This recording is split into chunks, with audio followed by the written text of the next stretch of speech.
Imagine you're standing in front of three distinct engines. Each is loud, complex, and powerful, shaped by decades or sometimes centuries of design. But what I'm talking about here isn't real engines, but metaphorical ones. Today, we're going to talk about capitalism as seen in the United States, socialism as seen in China, and Confluencism, which is what I talk about. And yeah, I just want to hear what you guys have to say and the way it compares to socialism and capitalism and how it might be better, how it might be worse. And yeah, I just kind of want to hear what people have to say about it. And yeah, let's get into it. Before we dive into each system, I should clarify what I mean by an engine. In an economic engine, there are underlying mechanisms that power the economy. These can change the transforming of resources, labor ideas, capital into goods and services, and ultimately those at the endpoints are either having prosperity or hardship. A lot of people use the engine analogy when talking about economic engines because it just makes sense with the complex interplay of, the components of economic systems comparing to an engine, and you're able to see the good parts and the bad parts of it, which you can do with, obviously, a regular engine and switch things out and make it better over time. Breaking down systems like this kind of gets the ideological baggage out of the way and makes people focus on the actual policies and parts of these systems rather than being affected by the Red Scare or something, I don't know. The engine also shows us the importance of adaptation. No engine is perfect, ever. Even the most efficient engines need periodic maintenance and fixes, or even a fundamental redesign when conditions change. Each economic system isn't just a blueprint, but a living machine that responds sometimes creakily, but sometimes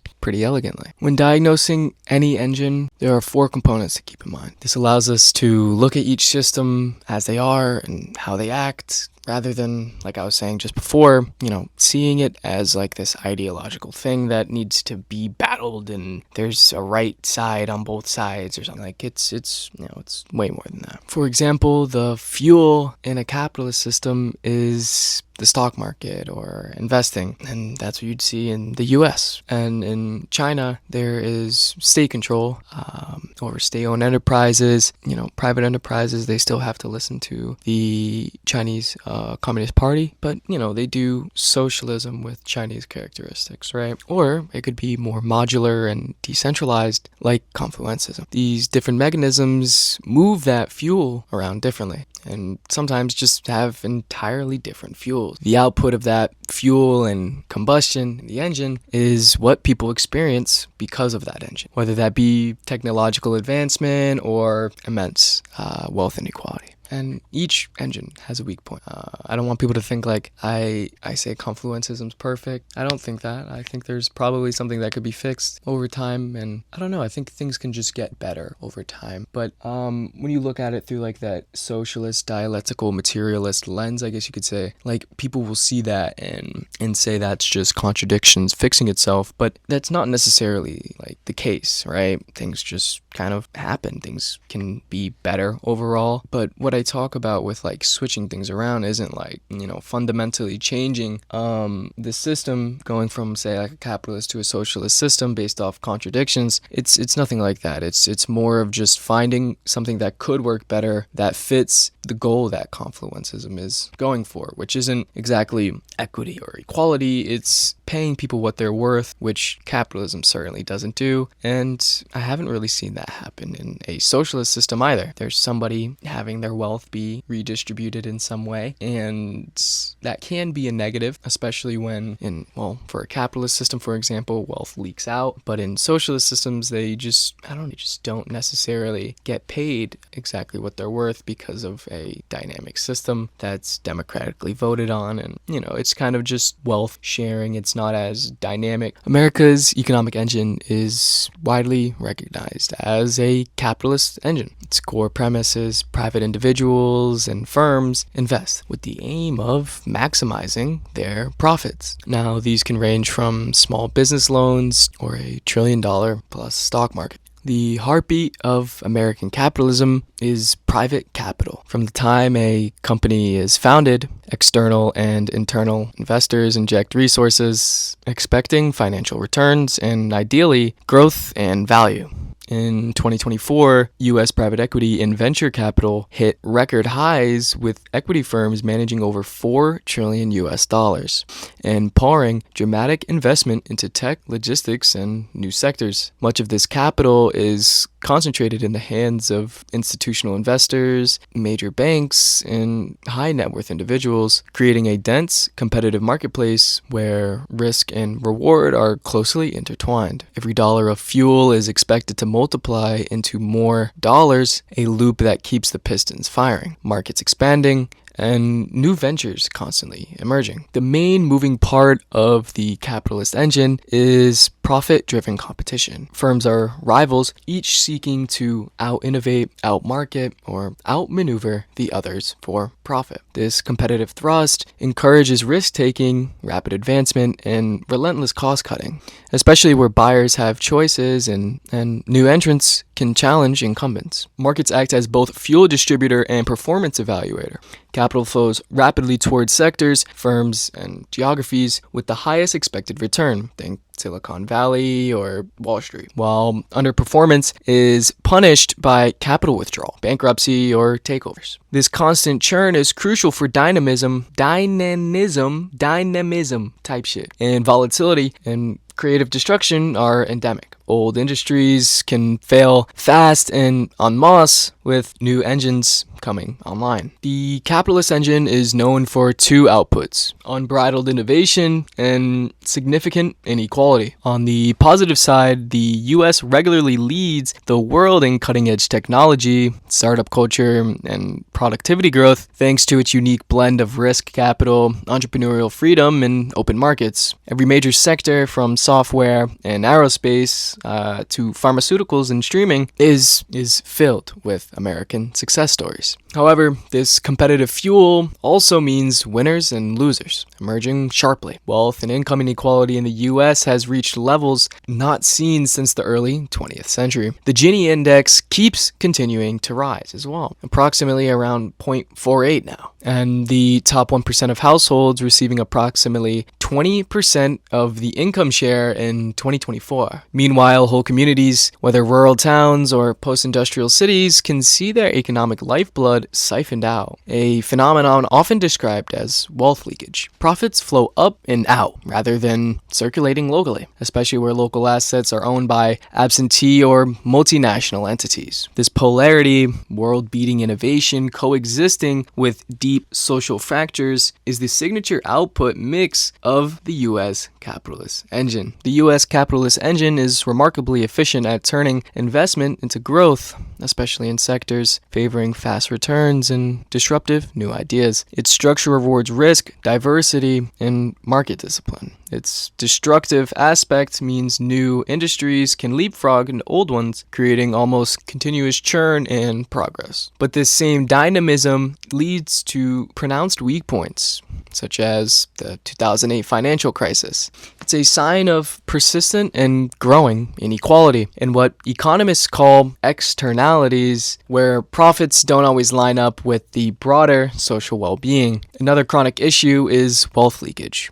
This wealth leakage leaves communities vulnerable, dependent on periodic injection from external actors, whether from new firms, federal stimulus, or philanthropic acts. China's economic engine is far from static. In the last 4 decades, it has evolved from centralized planning to what is known as a socialist market economy. This hybrid system blends state ownership with the commanding heights and thriving but closely supervised private sectors. The key innovation, permitting profit-seeking firms in flexible markets at micro level, but reserving decisive control over investment, industry, and guiding priorities for the central state, almost always with the party presence embedded at the steering wheel of large enterprise. Central to China's engine is the state, specifically its ownership and strategic direction of key industries and resources. This is state-owned enterprises holding dominant positions in energy, transport, telecommunications, finance, and heavy industry. In 2025, SOEs accounted for about 30% of their GDP, but control strategic supply lines and infrastructure dependencies. Party control is not just symbolic. Party committees often sit atop the management structure, the country's aims. Private firms and local government also fuel growth, but always within parameters set by central authorities. The party retains authority to intervene, direct capital flows, and even nationalize assets when it deems necessary for social stability or strategic aims. China's socialist engine runs on a hybrid mechanism, allowing market forces, supply, demand, profit, competition to optimize productivity at the firm and city level while maintaining systemic oversight and long-term planning via centralized state agency. This system has been dubbed state capitalism abroad and socialism with Chinese characteristics at home. The underlying mechanism is dynamically adaptive. In periods of rapid growth, the state can pour credit and policy incentives where they're needed. When bubbles or imbalances arise, regulators shift gears, tightening control, merging or shuttering SOEs, or redirecting local government spending. China's engine is astonishingly powerful at driving mass-scale improvements and adapting to external shocks when steered successfully from above. Its greatest strength is its ability to mobilize resources quickly for national priorities, evident in responses to the pandemic, green energy buildouts, and high-speed rail expansions. But every design has trade-offs: systemic rigidity, where innovation may be crowded out by planning, or where local feedback doesn't always filter up. It can make adaptation hard, especially amid demographic changes and real estate slowdowns or external trade shocks. The close alignment of the party, government, and major corporate entities, it creates a efficient system in good times, but can amplify errors and create blind spots, especially as the Chinese economy becomes more complex and regionally diverse. Equally, the system is most comfortable when priorities are clear and consensus is possible. Periods of uncertainty, such as how to balance domestic consumption versus exports, or how to support private sector innovation without losing control, reveal friction and contradiction, especially for communities far from Beijing's direct gaze. If the U.S. faces a twin dilemma of dynamism paired with inequality and local fragility, it got me thinking, could we build something different? Confluencism is a system built on inherent intentionality and unmatched agility, where communities directly invest in and launch enterprises and meet local needs. Its modular governance structure and structural accountability ensure that economic activity serves the people it touches, while rapid mobilization of resources allows ideas to become functioning businesses in record time. Instead of relying on private profit or top-down party allocation, the Confluencist engine runs on community wealth funds, pools of capital that are raised, owned, and governed at local or regional levels. The essential idea is local wealth is captured and recirculated locally rather than leaking to distant shareholders or globalized investors. When communities own their economic fuel, they can set priorities that reflect local needs, be it affordable housing, clean energy, childcare, or high-wage employment. What delivers power in this engine is the mechanism of mission-tethered firms such as cooperatives, employee-owned enterprises, etc., and local procurement strategies. Mission-tethered means that firms are structurally and legally bound to the broader goals of their community, baking in objectives like shared wealth, environmental sustainability, or affordable provision, not just profit maximization. Local procurement ensures that anchors spend in ways schools, hospitals, or governments spend in ways that strengthen and diversify the local economic base, giving firms a market, growing skilled jobs, and retaining more value in place. Crucially, the Confluencist mechanism is modular. Parts can be swapped when better ideas arise, and feedback from one node or sector or town spreads quickly and adapts the design. Unlike a fixed, rigid engine, this is a system of engines, linked, learning, and responding to local and global conditions. Perhaps the defining trait of the Confluencist engine is its modular and adaptive design. Drawing from system science and the best of open source thinking, it explicitly avoids rigidity. When a particular mechanism underperforms, say a procurement method becomes outdated, or one anchor institution changes priorities, new modules can be swapped in as well. This is a radically different system from both the US-style capitalism and China's mix. Instead of a locked-in logic of profit first or top-down allocation, community-level learning, and participatory governance drive decision-making. It's less about sweeping ideology and more about building resilience, belonging, and accountability. US-style capitalism often rewards communities that already have capital or competitive advantage, but leaves many behind, sometimes hollowing out places in search of cheaper production or faster profit elsewhere. Chinese-style socialism can mass mobilize resources and ensure baseline investment in infrastructure and jobs, but often flattens local diversity and suppresses community-led experimentation when party priorities shift or conflicts arise. Confluencism's promise is basically structural localism, tying resources, decision-making, and rewards to the lived realities of cities, towns, and neighborhoods. Where implemented, even piecemeal, community wealth engines have demonstrably increased local resilience, reduced inequality, and rebuilt economic agency after decades of decline. This can work in both rural and urban settings, from Cleveland's evergreen cooperative networks to Preston's community procurement revolution in the UK. However, modular community engines also bring new challenges. Building local competence, governance, and accountability takes time. In places riven by mistrust or depleted institutional capacity, the path may be slow. There's also the risk of siloing innovation if engines don't communicate or adapt fast enough across regions. So which engine serves communities the best? The answer, as always, depends on the local values, needs, and aspirations. Each design, the profit-seeking speedster of capitalism, the coordinated colossus of socialism, and the modular net of confluencism, delivers pronounced strengths and characteristic trade-offs. For communities seeking maximum innovation and opportunity, capitalism would probably still be unmatched because, well, if you have a good business and you make money in capitalism, like, you're rich. You know what I mean? Like, you just can't really lose.